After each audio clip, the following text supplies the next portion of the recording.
Hey, thanks for listening to The Whale. That was 3 Days Grace, Pain. This is Caleb Templar, and this is the Philosophy Talk section of the night. Metalosophy. We're all tired. That's all right. So, I thought we'd open up.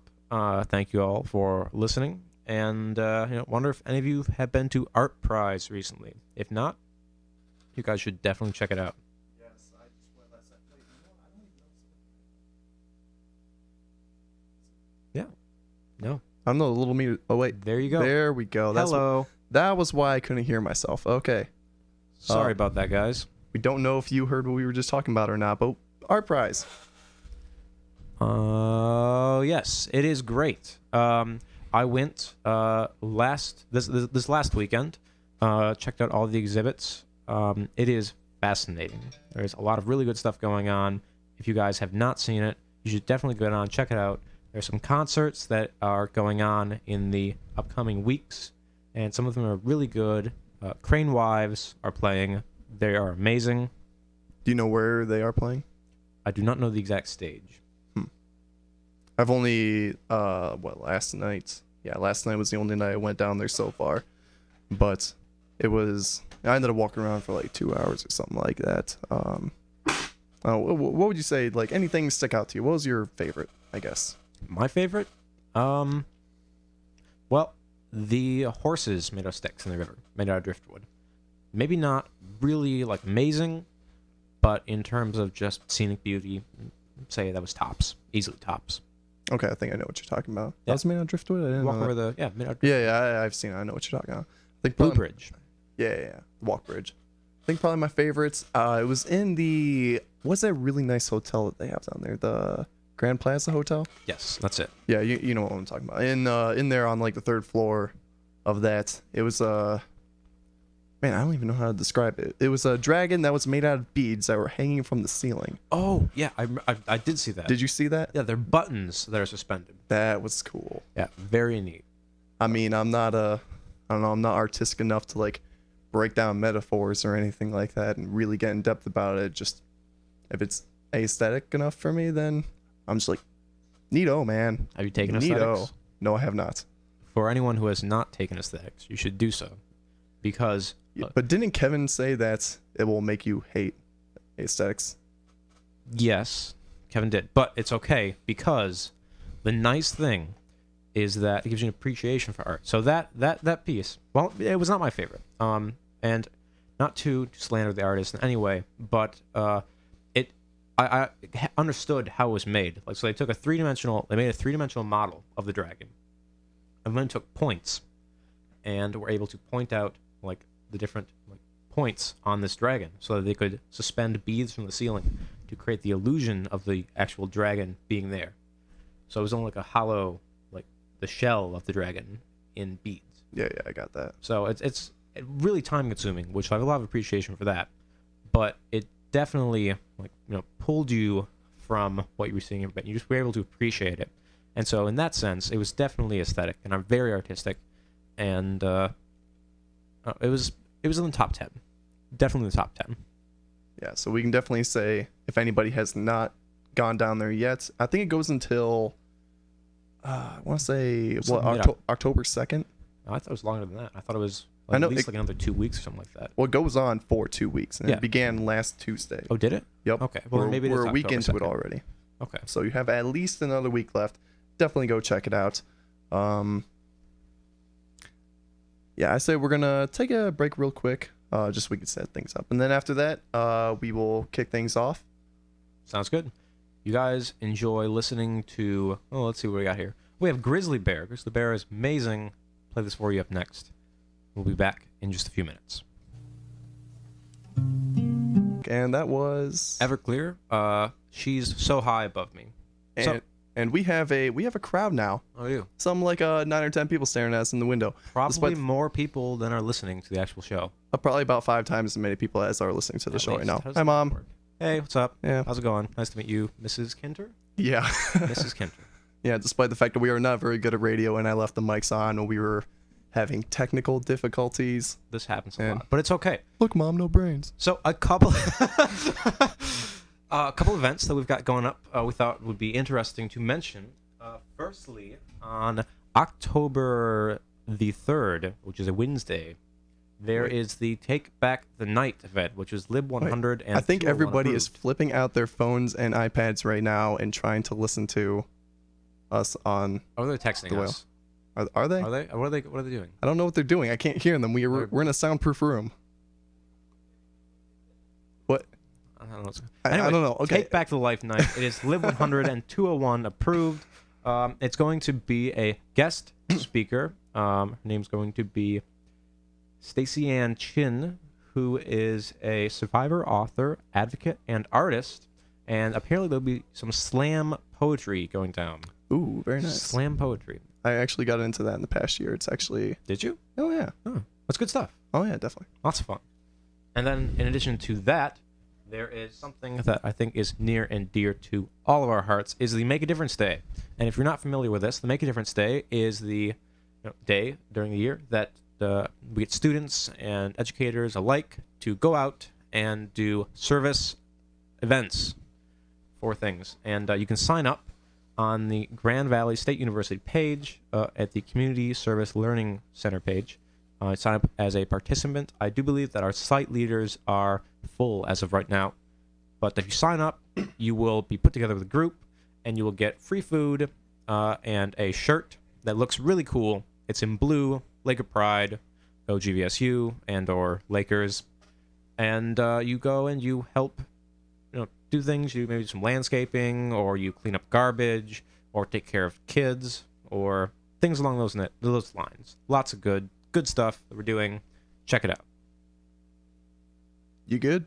I'm good. All right. So now I'm guessing now this is the part where we start talking about philosophy. Now, Yeah. wait, I'm still kind of uneasy about the fact, like, how do you really initiate a philosophical conversation? Just like, hey, I want to talk about the meaning of life with you. Well, yeah. Why not? It's the Then be like, philosopher's hey, problem. let's talk about the trolley thought experiment. Why not? It's so hard for philosophers to get dates. Like, not even real. I don't know. It's true. Wait, do we need to turn our mics up again? Do we? I don't Push know. up just a little bit. They're registering very, very little bit. Okay. Well, so you go into a coffee shop. There we go. And you see a cute girl or guy or whatever, and you sit down and you say, hey, let's skip all this business. Tell me, what do you think about death? And that's the reaction. Ignore the spectators. So weird. Ignore the little people. They can't even hear this, can they? Well, that looks so Little weird. bit? I don't No? I don't know. Yeah, we have people pressing up their faces up against the window right in front of us. It's not in any way distraction. No, not in any way. Why would you show them the phone number? Why not? Well, great. Now we know how to put people on the air. Yeah. So Oh man. So identity is weird. yeah. How's that? Yeah. How do you define your identity? I don't know, Bill. How do you define it? Who are you? Who are you? Oh, great. We here we have a phone. Okay. Okay. Put him on. Whoa. Hello? Hi. You are on the Whale Radio. You're on the radio. Yeah, what's going on? You guys are not very good at this. Huh. What's going on? Not much, Ellen. What's going on with you? We're... Someone's chilling outside your window. That's cool. Hey, Ellen, how do you define your identity? Did not hear that. How do you define... Oh, wait, yeah, sorry. How do you define your identity? How do I define my identity? Yep, that's what we're talking about right now, identity. what We are sense? jumping right into the thick of it. Still cannot hear you. Wait, God, I suck at this. I really wish we could just put this on speakerphone or Bill something. can't use the phone. I'm not very good at technology. How do I define my identity in terms of what? Just... It's pretty open-ended. We're talking about, like, how do you define your identity? Like, who are you? Just in Who general. am I? Yeah, who are you? Female, atheist, feminist, artist, student, all of the above. So it gives me details about your identity, but doesn't really tell me, like... That does not tell me, like, a complete picture of who you are. So what would you need to know to get a complete picture? What are you? Okay, what are you? How about that? What am I? Yeah, what are you? A person? Star matter. Star matter. Star matter, apparently. Star matter. Made of 100% stardust. Your mom's texting you. Okay, You might I'm want to answer your mom. What? You might want to answer your mom. Wait, you can see my phone from there? Yeah, my mom is texting me right now. Busted. Hey, it's one of 3 people listening to us right now. Okay, give me a break. Okay. Hi, Mom. How's it going, Kevin? You having a nice night? Oh, great. Now my brother-in-law is listening to us too, Oh, great. which means my sister is also. Thanks, Mom, for letting everybody know about my show right now. I'm Thank okay you. with this. You've doubled our viewer rating. We are rocketing into success. Oh, Okay, good so job. how would you define yourself? I don't know. That's what we're trying to figure out right now. This question. I mean, is it just like your body? Is your body who you are? Well, Or is it something more than I'm that? asking you directly the same question you asked Ellen. No, I don't know. That's what we're trying to figure out right now. So you expected Ellen to answer a question you couldn't? Hey, you guys were the ones who called in, okay? That's true. Caleb, can you hear me? Yeah, I can hear you. How would you define yourself? How would I define myself? Is that what they're asking? Yeah? Yes. Okay. Well, define myself as a... let's go back to Descartes here. I'm a thinking thing. Oh, no, we're not going How's back that? to Descartes. Descartes is everywhere. I'm a thing that thinks. How's that? Why didn't I not think of that? Should have. I'm just trying to block Descartes out of my do you mind. just mean merely conceptualizing thoughts? Yeah, I have thoughts. You know, so I definitely have thoughts. That is true. Possibly. That is possibly true that I definitely have thoughts. Or maybe you are thoughts. I could be thoughts.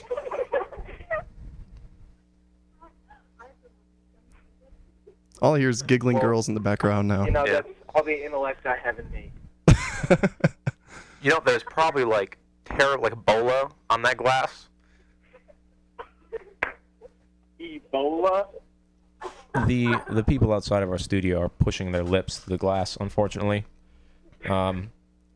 That's bad for their health. You should really put stickers up. All right, well, we are going to let you go now and do actual philosophy things. All right. Thank you for the intelligence. Having us. No problem. Have a nice night. Thanks for listening to The Whale. Goodbye. Hecklers everywhere. Oh, jeez. Moving on. How do we move on from that? Well, we'll have to start from the beginning. Why did we tell anybody that we were here right now? Okay, yeah, let's start from the beginning. Well, according to Alex Riquette, my identity is how others around the world describe me. My identity is how others around would describe me.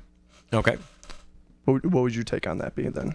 I don't know. Well, here's the problem. What happens if you're hanging out with a bunch of really terrible people who just don't like you? Well, they would think that I'm just a terrible person.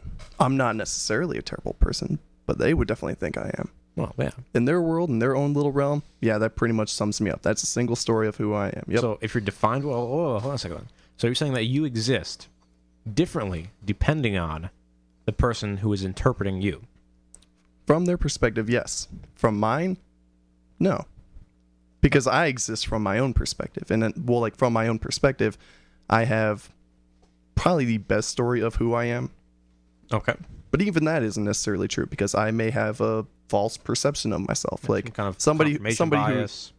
somebody who's incredibly arrogant might think that, well, by definition, that they know everything. But nobody knows everything. And of course, yeah, you tend to think that you are always right. Whatever your beliefs are, you are convinced that those beliefs are right, even if you may later find out that they are false. Definitely sounds reasonable. Yeah. So are you somebody that is always right? Can know, I say yes? Know thyself. Can I say yes? No. Well, you can. But Why'd you ask the question then? Bill, stop this. All right. Well, I don't know about that. I'm gonna say I like as much as there's this dude. He's a philosopher. His name's Descartes. He invented circles, Cartesian coordinates. Anyways, so this philosopher dude basically came up. He was trying to prove that he existed and that he had hands and that stuff was real. I mean, it's pretty important to know that you exist, you know? But, yeah. Anyways, he came up with the idea that, well, I definitely am able to have thoughts. So if I have thoughts, I exist. So... But I don't know you exist. Yeah, exactly. So, or Bill may not exist. Oh, I exist. Sorry, Mom, but your son may not exist. Apparently my mom doesn't exist. That's possible, too. Bill doesn't exist. You did not just go there. Okay, sorry. As far as everyone knows. As far as everyone knows, according to Descartes, at this point in time, you know that you exist, but that no one else exists. So, that being the case, there you go. The only thing that I know is that I have thoughts. There has to be something that is having those thoughts. That something is me. That's my identity. I am a thinking thing and nothing more. Or at least that's all I can know. Yeah, at this point in time, You know, I really want to stay away from Descartes. That's probably best. Anyway, Yeah, so that's one thought, though. okay, yeah, that's one perspective of identity. But say, okay, like I'm looking at you and I'm not necessarily like seeing all of you. Like I'm not seeing your conscious, I'm not seeing your thoughts. I'm just seeing a body, you know, a living body, and I just see you and I see Caleb, Agreed. right? But really when I'm looking at you, I'm seeing a collection of cells, a collection of atoms, and considering that it's very distracting, Ellen. Concerning that the bacteria in your body outnumbers your cells 9-1. Mm-hmm. Technically speaking, 90% of you is bacteria. You are like billions and trillions of organisms all in one. So you're not just one thing. You're not just one living thing. We can go even further than that. You can say that, I think it's like 7 years. In about 7 years, all of the physical matter in your body has switched out to be different physical matter. It's not like hydrogen to helium. I'm talking like that particular atom of hydrogen that was chilling like on your shoulder blade 7 years ago is now floating off somewhere else and has been replaced by something different. And this happened for every single thing in your body. There is no physical part of you that is the same as it was 7 years ago. Right. I mean, every 8 to 10 years or so, every cell in your body is replaced by new living cells. Mm-hmm. Every part of your brain, every part of your skin, your muscles, everything is replaced every 8 to 10 years. Not to mention the shape of you has changed. Like the form of your body in 8 to 10 years has significantly different as well. Right, but there is a consistency. Well, there has to be, because Okay. you assume that your life is linear. Okay, that I'm you t- exist from point A to B. Okay, I am turning off my phone. I'm getting a text every 20 seconds, and apparently they can hear that on the air. Yeah, just turn it off. Vibrate. Or that. Okay, so where is the consistency? Like every 10 years, are you literally a completely different person? Oh, no, because You're you still the perceive same- of yourself. yeah, I'm still the as same a person that I was who is 11 the years same ago. from year to year. Right. So where's the consistency? Like, how do you know that you're the same person that you were 10 years ago? Based on what? Oh, I mean, your memories, maybe? Your memories. There you What go. if they're false? So, We're staying away from Descartes, remember? evil genius. No. So I'm gonna dive right into this though. I'm not gonna speak his name. He who must not be named.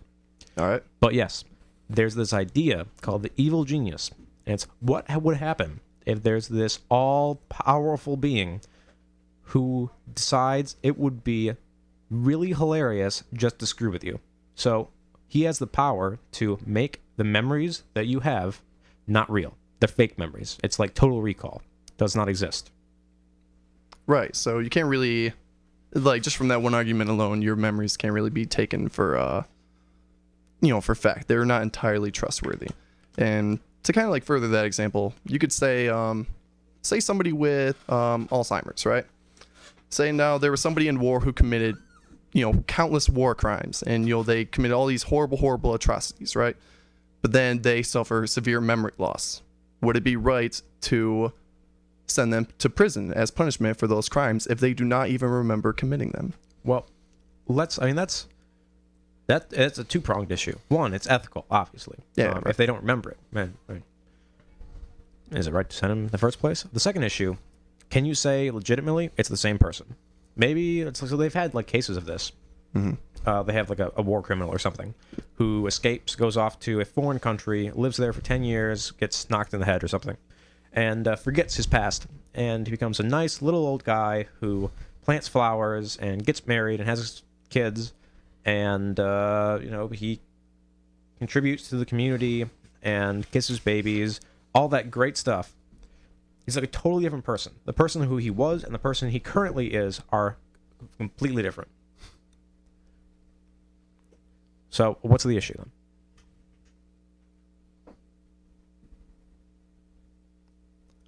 I'm sorry. Can you repeat that last part? What is the issue then? Like, can you at this point say that this person who was once a war criminal but is now a nice guy who does not remember his past, is he the same person as the war criminal? That's a difficult thing to say, because if you look at their body, if you look at their DNA, they are technically the same person, the same body, right?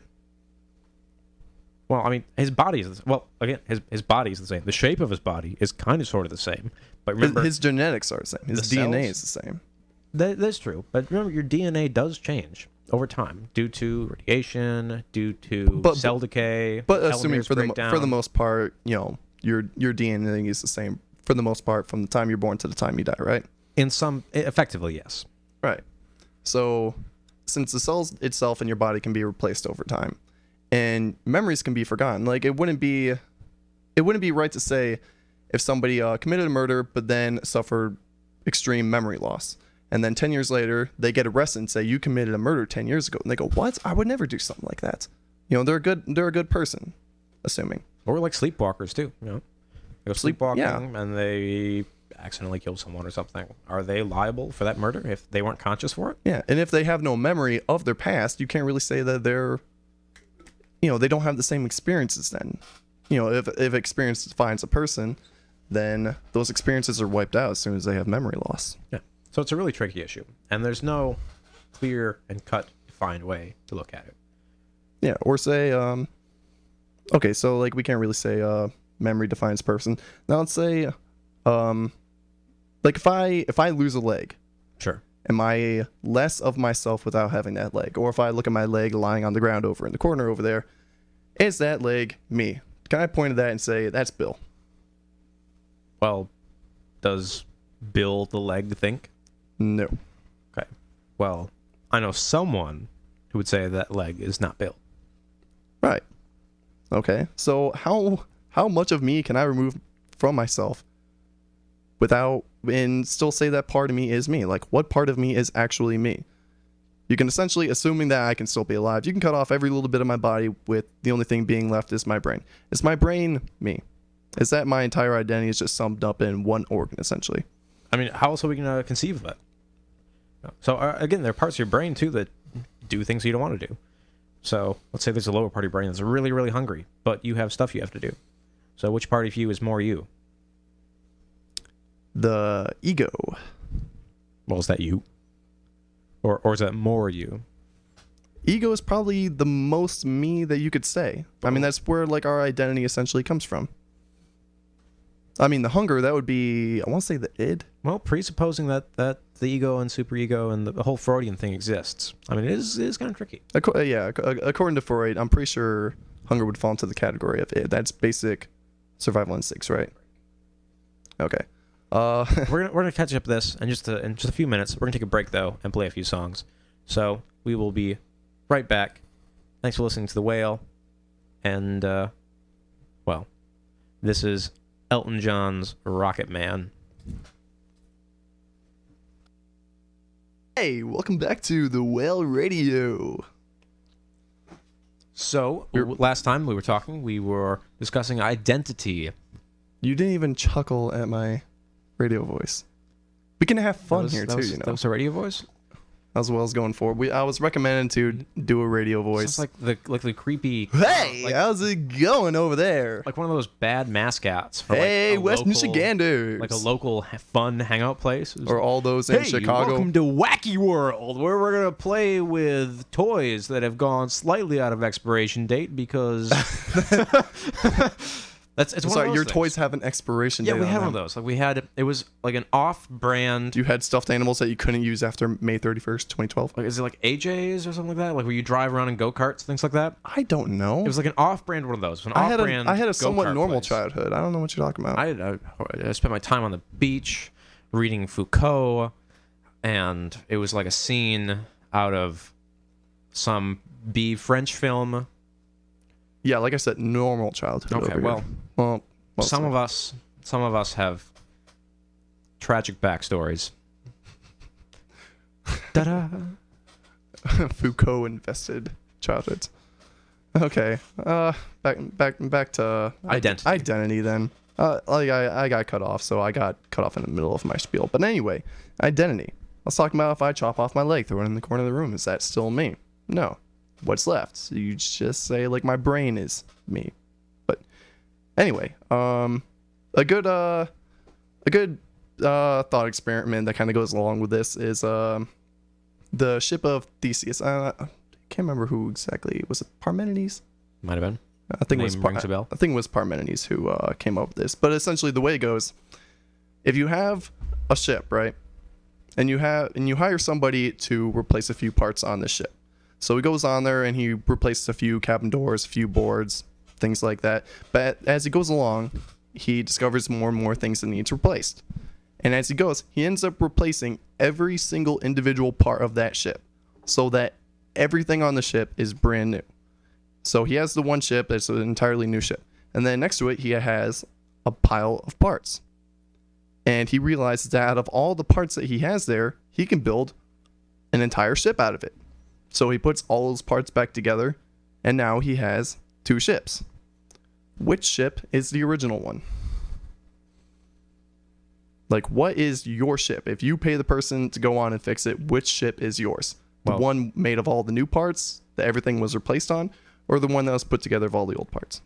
Clearly, the one that was put together of all the old parts would be the ship that is the original. That would be the logical thing to say, right? Clearly. But then if that ship wasn't put back together, you would assume that the one with all new parts was your ship, right? Obviously. But when they're put side by side, it's a completely different story. Mm-hmm. Paradoxes are fun.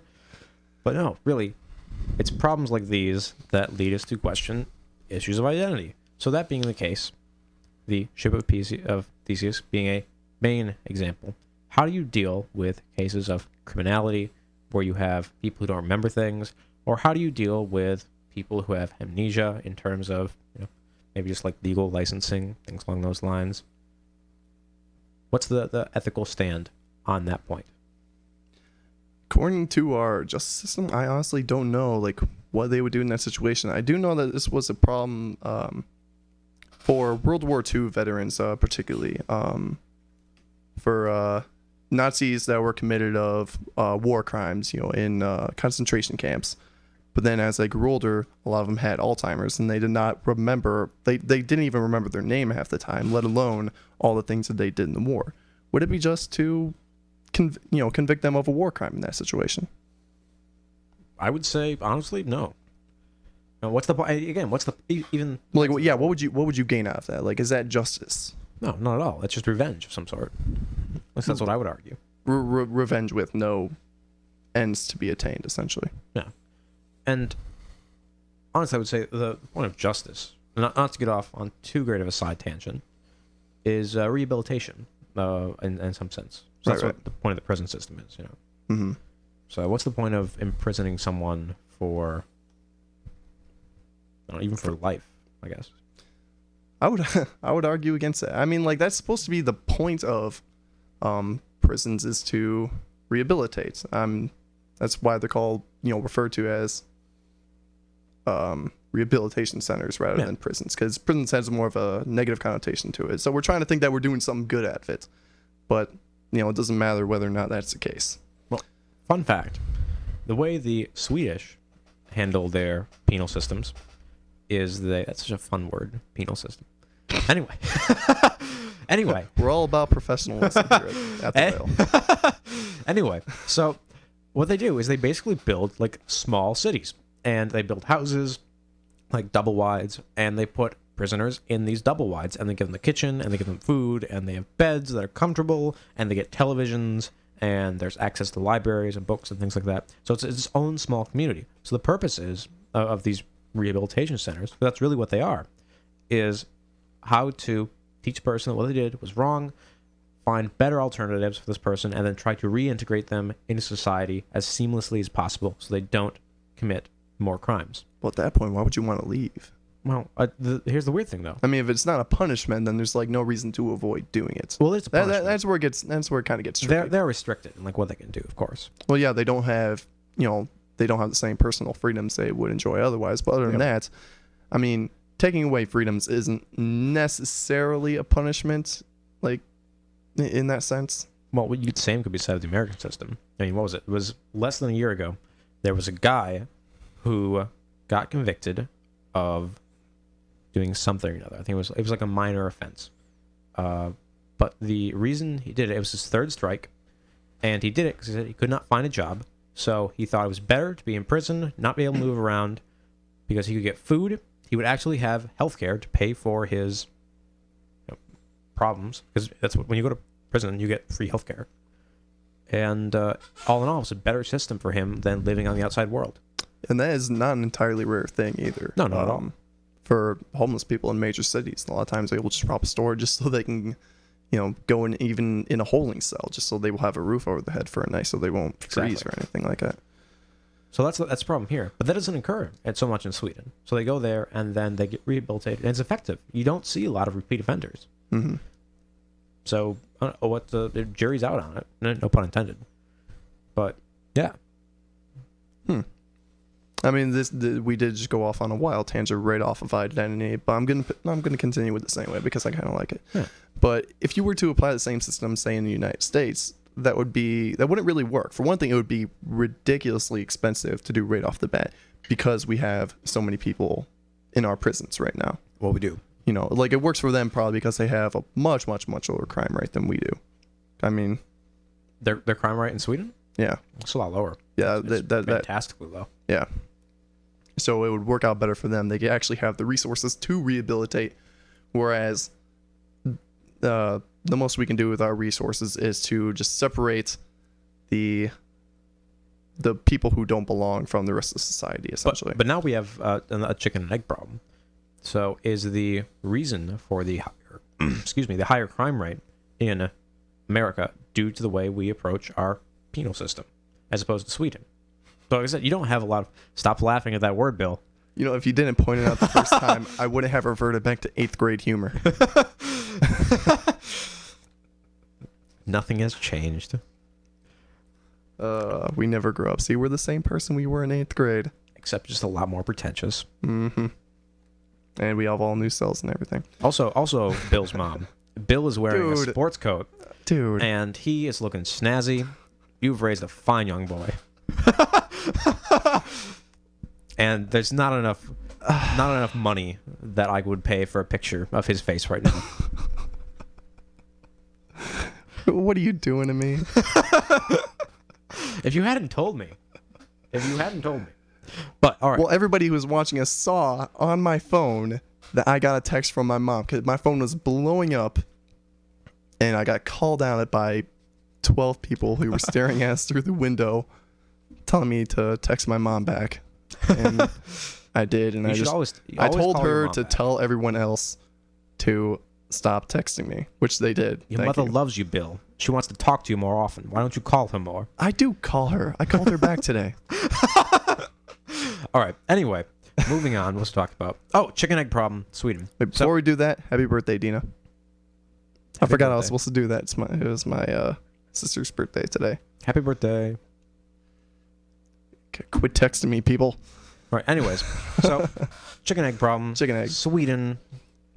The issue is that they don't have a lot of repeat offenders, and a lot of the good chunk of the people who go through the American penal system. Was it like 50% are repeat offenders? At least. It may be higher than that, but I don't know for sure. Yeah, and they have prior convictions, and they just keep coming back, and it's a vicious cycle where they spend most of their lives in the prison system because it becomes effectively impossible for them to reintegrate into society because they have records on their jobs, and places won't hire them. And it's hard for them to find housing or get loans, things along those lines. Right. Not so in Sweden. I mean, this brings up like a whole new argument. Like, what was the best approach? I mean, if it's purely, if you're trying to seek justice, then you're trying to right wrongs. Well, what And that is was- justice then? And there you go. Topic of the night. New topic, yeah. Well, like the common idea of justice would be that I don't want to say eye for an eye, Okay. because we can all agree that is not a very good approach. An eye for an eye would leave the whole world blind. Gandhi said it rather eloquently. Mm-hmm. Better than me. Well, that's what he said. But yeah, I know that. Oh, okay. But- well, you said it though. Well, I don't know. He doesn't Okay. stutter as much as I do. Well, you got a radio voice, Bill. Got a great voice. Hey. Okay, but anyway, I lost my train of thought. You're killing me, dude. You pick up where I left off. What is justice? What is justice? Eye for an eye? I said no. Why not? Why is that a bad approach? Well, obviously, if you approach that way, you approach morality that way, then anytime there's a negative moral impact that's brought upon you, you have to go and seek it out and bring it to the perpetrator, which again causes the whole world to be blind. You're in a state of constant war and retribution. It's a downward spiral. Exactly. Right. So you can't really seek justice by punishing the evildoers. You can't punish bad deeds. Well, so isn't eye for necessarily an eye. justice to rehabilitate though? is punishment eye for an eye? Like, is it right when you say punishment? Like, what are we defining by that? Generally, the idea that comes to mind, yeah, would be eye for an eye. Okay. Like if somebody commits murder, that's worth this many years in prison. If somebody smokes a joint, that's worth this many years in prison. You know. Well, the idea of the death penalty, then, that's one that everyone jumps on. Right. Hot If you button commit topic. murder, then you deserve to die. Yeah. Is that? I mean, that is. You could honestly say eye for an eye, Mm-hmm. but some people have the opinion that this is not necessarily what I that believe. is just. Yeah. I'll argue. I'll play the devil's advocate over here for a little bit. All right. What I could say that it's better to remove them from society permanently. To remove them from the gene pool. Sure. That doesn't necessarily apply here, but yeah, sure. Yeah. So that could be the case. That could be one form of justice. If they do something wrong, they show themselves as not being a good human who has a social conscience. Therefore, they whisk you off to prison. I would say, like, from a narrow-minded standpoint, then yeah, that is a good outlook. I mean, that was Hitler's way of reasoning out of things. Well, you that's know. how England did it too. Australia was originally a penal colony. Very, very true. Yeah. Do you really need to keep using that word? I'm not going to stop now. Whatever. So yeah, historically speaking, that was the way to go about doing things. If somebody did not fit in with the society's values and norms, they were removed either by banishment, death sentence, whatever, genocide. And I'd say, Most people would argue that's not a very good way of going about doing things. no, probably not. Definitely Well, not. because we can get back into Especially with genocide. I mean, genocide is never a good thing. I think we can easily lay down a nice ground floor. Yeah, I there. don't think we really need to argue the pros and cons of genocide. Yeah, let's not. let's just not. All right. But yeah, so that being the case, when you're talking about punishment, is it just to punish? Well, if you don't seek to, if you don't go purely eye for an eye, say if somebody commits murder, say, okay, you don't give them a death sentence. What do you give them? Life in prison? Well, And like, is that really any better? You're essentially taking away their life anyway. well, it's like saying if you cut off my finger, and then the just thing to do is cut off half of that finger on your end. Yeah. Now, then is that proper? That's still eye Yeah. for Then an eye. like you'd be thinking like, well, man, I got the raw end of the deal here. Yeah. He has half a finger more than I do. Mm-hmm. So is that necessarily just? Well, obviously not. So, well, I'm kind of at a loss here. I just realized that I thought I knew what justice was, but apparently I do not. Whoa, philosopher's problems. Oh man, I realize what I don't know. At least I know what I don't know. Actually, you don't. No, I do. No. I know that I don't know what I don't know. No, you know that you don't know. But you don't know that you don't know what you know. In infinitum? Ad infinitum. Ad infinitum. Whatever. Don't It's correct okay. me on my Latin. I actually never took Latin. I really should. It sounds like fun. Uh, But yeah, so that totally blows if you're in that situation. to be technical. So what about yeah, technical. What about a conception of justice that says focuses on rehabilitation? That's what we've been talking about for a while, and I like that idea. To be honest with you, it sounds nice. Okay, what about there are those who cannot be rehabilitated though? Such Those as? who just strictly do not fit in with society. No matter what, they will not fit in with society. Like your what was the clown killer's name? It was Gacy something or another. John Wayne Gacy, maybe. No, that wasn't him. Well, you could take like any psychopath. Sure. Well, John Wayne Gacy was, in either case, whether or not he was the clown killer, he was definitely a serial killer. Terrible, terrible person. Can you rehabilitate them? Can you rehabilitate the I don't know. I can't think of any serial And now killers we off the top of my come head. full circle back to identity, because that being the case, we can talk about everyone else as being a person and having some kind of like moral consciousness, things like that. And I would say you can definitely rehabilitate those people. You can show them the error of their ways. People make mistakes. Give them a chance to make the better for it, and they will. But then there are those who, strictly speaking, lack that part of their brain that enables them to tell right from wrong. Does that make them less of a person? If somebody has no moral compass, does that make them less of a person? Are they a person at all? Or does that make them? Yeah, exactly. I'm just saying. Or if someone retains no memory whatsoever, like they can only remember for more than 5 seconds, are they a person? retrograde amnesia. Sure. I think that's what it's called, like the goldfish syndrome, or the idea that goldfish only have memory for 5 seconds. Well, that's not true. Yeah, But there's a goldfish remember thing. You can train goldfish, by the way. yeah. And that's a misconception. But anyway, yeah. The 5-second memory thing, I mean. Yeah. But in either case, how do you approach the situation?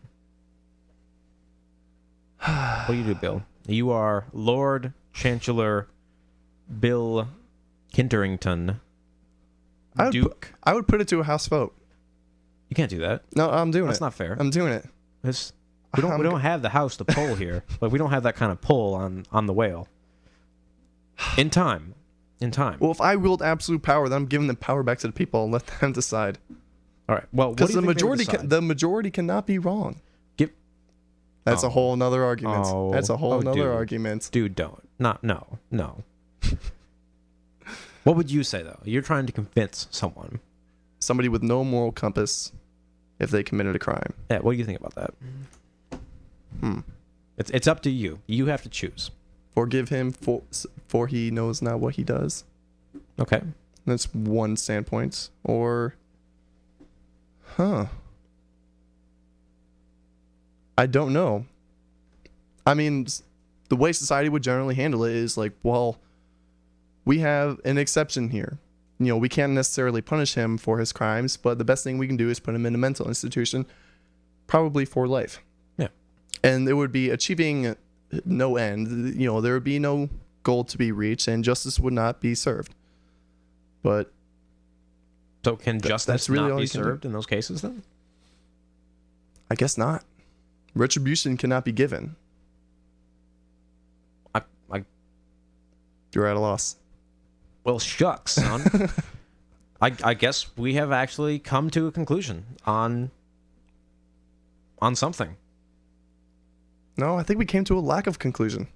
That's definitely a conclusion. So You can't serve justice in those situations. Just like if there's a wild animal who has no social conscience, who goes on a rampage and kills a bunch of people. So let's say you lock the. But I mean, animal with a up. wild animal, we wouldn't see them as a person, so we would feel little to no remorse for killing them. Most people feel very little to no remorse. People like Gacy like serious serial killers, because there's very little in them. Well, I was in terms of referring more social to just like if conscience. an animal attacked a person, Oh yeah. then they would have no problem with removing them from the situation Oh yeah. because they do not have personhood. Well, it's more like From our perspective, they do not have personhood. like self-defense thing. So let's say that Right. Or not even Yeah. self-defense, just like if a dog bites a little kid, then they put the dog down because it's, a menace. It's a threat. But you can't really apply that same concept to people. If somebody course is not. if somebody is considered a threat, say somebody has just like a angry outburst and punches somebody for, they just have a short fuse one day and they hit their teacher in the face or something like that. You can't just remove them from the situation. You can't just say that they are a threat to everyone around them then. Well, like I want to argue, people make mistakes, and if you give them the chance to make up for it, they will. Well, how many chances do you give them? 3 strikes? Do we have a set number? We do have a 3 strikes rule, at least in Michigan. Well, yeah, but I mean, strictly speaking, do we have a certain amount of chances that you can give somebody before that they're out of luck? How many chances is it, are you allowed to give someone before you remove them? I'm just keeping it as PG as possible. Yeah. Well, on the other side of the spectrum, what can we presuppose about a person who would take advantage of those chances? That they are an evil person. Okay. That they would take advantage of those extra chances and spoil them. Well, I told you last week when we talked, I mentioned that I was a social contractarian. So I think there's a social contract, and that the basis of morality. Is that where you get your objective morality from? Yes, that's where it A comes from. social contract isn't Social objective, contract, though. It is totally objective. No, it's not. It's necessary. It No, exists. Well, yes, but not outside of our perspective. Outside of my perspective. Well, yeah, but it's not all about you, man. Well, if Not- it's outside. I'm just using. I'm talking. No, that's I'm talking subjective. straight up Inside. tautologies here. What I'm saying is subjective is within my consciousness. Objective is outside of my consciousness. Outside of humanity's consciousness. I don't know if you can say that, because I mean, they say that anything that is inside of like the human consciousness is technically subjective.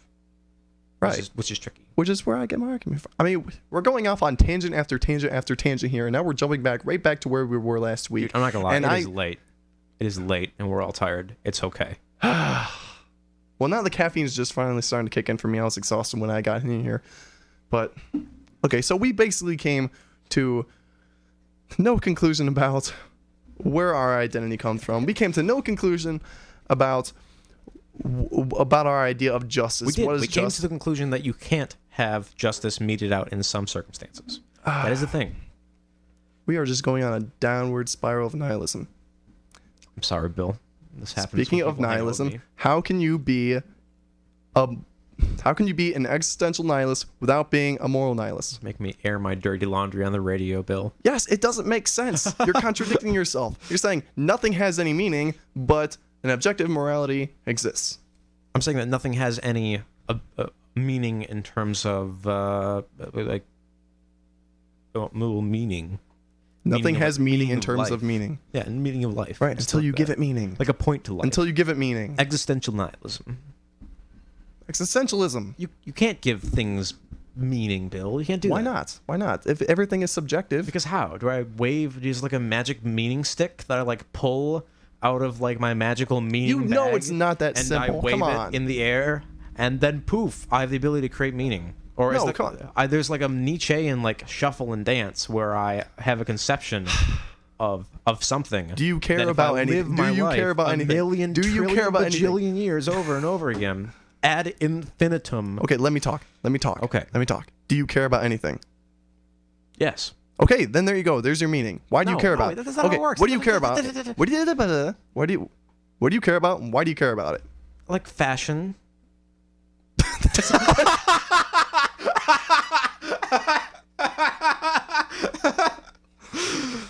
Really, the first thing that came to your mind, not art, not philosophy, not your education, not your girlfriend, not your family or your friends. I'm sorry, Fashion. Echo. I do love you.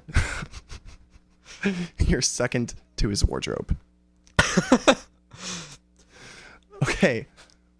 What do you care about and why do you care about it? And how is that not meaning? Well, I said fashion because it's the most recent thing on my mind. One of my friends was making fun of me for my In your manner of your dress. V-neck? The V-necks are utilitarian. Anyways. We're not talking about fashion. We're not going that route. All right, fine. Well, next show I have, you don't have to be on it, and I'm going to talk about fashion. All right, so I'm not going to show up that week. Well, whatever. All right. Hey. All right. Back on track. Carrying on. Things I care about. I like books and food. Food's kind of nice. I like cooking things. I'm a pretty good cook. All I right. say so myself. And I don't know. Computers, kind of music. Music's really good. It's nice. Art, so. Whatever. Well, I'll just take an example. Okay, say a story. Now, in stories, inherently have no meaning because when you're reading a book, you are literally just looking at scribbles on a piece of paper, and just an idea pops in your mind by interpreting those scribbles, right? That's essentially what happens when you're reading a book, right? It inherently has no meaning. In the same But way that we're monkeys on a bit of rock floating around a star, yes. I mean, there's obviously something more to that. Yes. But if you look at it that way, then yes, nothing really has any meaning in that way. But when you're reading a story that really just hits you, like it hits home to you, it's just like you feel just powerful emotions coming out of that story. That's where that meaning comes from. That's how you give meaning to that story. Because otherwise, if somebody's telling you a story, it's just words. It's just sounds coming out of their mouth. But you can give those sounds meaning. Right. Again, I want to argue that you're presupposing the term you're using the word meaning in a way other than I want to use it. What? You want to use it in a meaningless fashion? No, I want to use it in a specific fashion. Okay. So when I'm talking about like meaning in terms of things, I'm saying that nothing has like any meaning. So like there's no definitions of things, or there's no interpretation of things. What I'm saying that there's no meaning to things. So there's no like there is purpose. there is no end. driving force. There is no goal to be existence. achieved. Sure, there is no goal to be achieved. That is a perfect way of explaining it. All right. Well, purpose and meaning are two completely different things. They're similar in a lot of ways, but they're different. When I'm saying meaning, I'm using the term existentially. Okay. Carry on. Well, let's to what? That was a one-liner right there. Okay, so then how? Okay, well then we're in agreement there then that life has no purpose. Like what like, is going on? well, what like is no, wrong wait, with you? wait. What? Hold on a second here. Hold on a second. You just As meaning, it doesn't have purpose. As meaning, all doesn't up have in purpose. my grill. No. About about purpose and meaning and stuff, and then you say, well, there ain't no purpose. I was like, dude, No, what? because meaning and What you purpose are say? different. No. Nothing has meaning until we give it meaning. Nothing inherently has a purpose. You can't give it a purpose. Like you can't. You can't. Actually, that's not. You cannot give your life an end to be achieved. You know, Well, I mean, you can according to existentialism. not a goal necessarily. Yeah.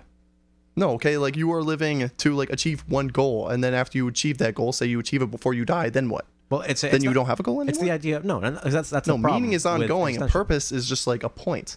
No, not at all. Okay, like say like why are you going to school? You're going to school to get a degree, and after you do that, then you have a new purpose after that. Yes. Well, the idea. But there's a of- deeper meaning to your education than that, Well, outside of the degree. no. I mean, look. The idea is that you're presupposing that when I'm talking about meaning and or purpose, is that I am approaching life in such a way that I'm saying there is no overarching like goal or anything to anything, but there are little purposes and like chunks. There's a reasons that I do things. Well, what if the reasons that I do things, and we all do things, is somewhat arbitrary and somewhat predetermined? Predetermined. Yes. I'm trying to stick to one topic here. You can't talk when you open the can of worms. That is nihilism. Yeah. Everything you hate to talk about. Because then you have just- to break down everything. Yep. Buckets of snakes being poured on your face. That was graphic. Snakeboarding. That is what happens when you talk about nihilism. What is wrong with you? My girlfriend had a dream about snakes being poured on her face, and then she told me about it. and it's haunted me ever since. And I had to share it with someone. So your girlfriend confided in you this horrible dream that she had, and you are just talking about it on the radio. Yeah. There's a quote by this dude called Hollaback, who I like, who talks about Hollaback? Hollaback. Michelle Hollebecq. Nice joke, by the way. I didn't laugh at it because it was bad, but it's okay. Anyway. I'm sorry, Bill. I'm too mean to you sometimes. Okay. All right. Anyways, so it's the idea. He claims that there's no purpose to humans' lives except potentially to spread misery around, because that's the only thing that humans can do. We are the only organism who, as soon as we are born, responds to existence by crying, by wailing and shrieking and screaming. In fact, that's how you know soon. Like, doctors want to make sure that your baby cries to clear out its lungs and make sure that everything's working okay. It's proof of the baby's existence, is that it screams. And Hollaback claims that this is some kind of evidence of the terrible fate set for humanity, because everything we do causes misery. We like to talk about misery, we like to spread it around. We all, at some level, participate in Schadenfreude. Yeah, but that whole birth misery thing, that's all, it's just symbolic. That doesn't really have much substance to it, I don't think. Unless you're getting into that whole, those people that think if they recreate your birth so that it can be more happy. Oh, dude, that's just so weird. Yeah. That is weird. That is the thing, though. People actually pay a lot of money to get literally reborn. Literally. As in they, visualize themselves going through... I do not have the stomach for this conversation. Okay. It terrifies me to think about, the facts that I can't even... All right, but what you're talking about, that is an argument for that practice. Well, no. Not at all. Because I'm arguing that... in fact, I'm not arguing anything. He's arguing this. He said it's evidence that there can't be any greater meaning to man's life. Because all we do is spread misery around and wail and do things that are Schadenfreude to other people. Him and Poe would have gotten along great, I feel like. Probably. French nihilists, man. Okay. Off of the most depressing men on earth. Jump me back. I still disagree with you. Okay, when you're having any good philosophical discussion, you have to define your terms. And apparently we were both throwing around the word meaning with two completely different definitions to it. Clearly. You have an objective definition of meaning. I have a purely subjective definition of meaning. Yes. I'm saying you can't have a subjective, or if you do have a subjective definition of meaning, it can't be anything that gives your life fulfillment. That little empty space in your chest that makes you feel sad when it is rainy cannot be filled by existential meaning. Why not? Because why can't you... By subjective existential meaning. Okay, so feeling good about something is meaningless then. Well, define your terms. Well, objectively meaningless or subjectively meaningless? Subjectively. Oh, no, not at all. I mean, objectively, then, yes, the universe is completely indifferent to whether or not you're in a good or bad mood. Yeah, pretty much. When you say objective, that's pretty much what it comes down to, is does the universe care? Oh, not at all, not at all. I'm not saying does the universe care, because it doesn't. It's not a thinking thing. Yeah. As far as we know, unless, Hey, we don't know, man. I don't know. We don't know. Anyways, so, in the event that Saturn actually does not care, I'm going to say the term objective implies, an objective meaning implies that out there is some kind of thing or some kind of purpose or point to life. I'm going to say... you could say God's path. Sure. God's chosen path. Something along those lines. Okay, then, yes, we would be in agreement there. There is no objective meaning. You're telling me that you can't give something meaning on your own. Humans cannot create their own meaning. Subjective meaning is not a thing. I'm saying humans, when you say meaning, when I say subjective meaning, there's two subjective meanings. Oh boy. So the first one is obviously meaning of things, like giving things names or having intuiting a reason for things occurring. Like, what is the meaning of, I don't know, me eating a... why did I get fired from my job? Like, this has to be a sign that I'm supposed to go on to bigger and better things. I always Sure. hated that quote, everything happens for a reason. Yeah. I always hated that quote, and you see it on Facebook at least once a week. That's Some really, girl just trying to remind herself that everything... I'm sorry, I shouldn't say that. That's sexist. Somebody posting on Facebook about something terrible that happened in their life, or maybe not even something terrible, just something crappy, like they got dumped by their significant other. Sure. They say, well, I guess everything happens for a reason. Well, that's terrible. And at the same time, it's Well, I mean, that presupposing determinism and also a very specific presupposing... kind of determinism. Yeah, determinism, like, in a direction. Yeah, that's saying that, like, the cause, like, what happens right now is in the effect, and the cause is in the future. Or furthermore, what if it's happening for a bad reason? What if the reason you got dumped by your boyfriend is so that... And or girlfriend. And or girlfriend. Or, well... Is so or that Martian. you could live a lonely Sad existence. existence. Yeah. Maybe that was the reason. There you go. It's a really terrible reason. Not all reasons are good. There you go. I have lots of bad reasons. Dude, this got really dark. In the past, like, 20 minutes, this got dark. Sad. All right, let's take a short break. Yeah. We're gonna play Happy Song. Happy Song. Find Beach Boys. I've got Coldplay. Dude. Coldplay. Dude. uh, Red Hot Chili Peppers, what is that? Higher Ground. I don't know that song. Really? Let's play it then. Higher Ground by Red Hot Chili Peppers while we get some coffee and feel better about All right, ourselves. get that good feng shui going. All right. We'll be right back. Thanks for listening to The Whale.